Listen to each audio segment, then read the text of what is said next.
नमस्कार. मी रश्मी पाटकर. ऐकूयात काही ठळक घडामोडी.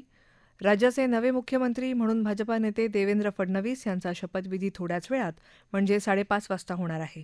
मुंबईत आझाद मैदानात होत असलेल्या या समारंभात राज्यपाल CP राधाकृष्णन फडणवीस यांना तसंच उपमुख्यमंत्री आणि इतर मंत्र्यांना पद आणि गोपनीयतेची शपथ देतील.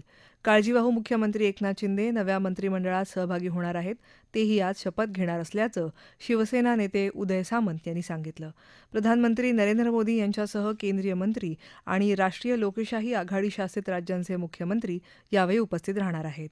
अदानी लाचखोरी प्रकरणी आज संसदेच्या परिसरात विरोधी पक्षांनी जोरदार निदर्शनं केली. संसदेच्या संयुक्त समितीतर्फे या प्रकरणाची चौकशी करण्याची मागणी यावेळी विरोधकांनी केली. भारतीय राज्यघटनेचे शिल्पकार डॉक्टर बाबासाहेब आंबेडकर यांच्या 68व्या महापरिनिर्वाण दिनानिमित्त देशभरातून येणाऱ्या अनुयायांना सुविधा पुरवण्यासाठी मुंबई महापालिकेनं जय्यत केली आहे. चैत्यभूमी परिसरात नियंत्रण कक्ष उभारला असून रुग्णवाहिका, आरोग्यसेवा, पिण्याच्या पाण्याची व्यवस्था अशा सुविधा उपलब्ध करून दिल्या आहेत. महिला क्रिकेटमध्ये भारत ऑस्ट्रेलिया एकदिवसीय मालिकेत आज ब्रिस्बेन इथं झालेल्या पहिल्या सामन्यात भारताला पराभव पत्करावा लागला. प्रथम फलंदाजी करताना भारताचा संघ 35व्या षटकातच 100 धावात गारद झाला. ऑस्ट्रेलियानं 5 गडी गमावत 17व्या षटकातच ही धावसंख्या पार केली.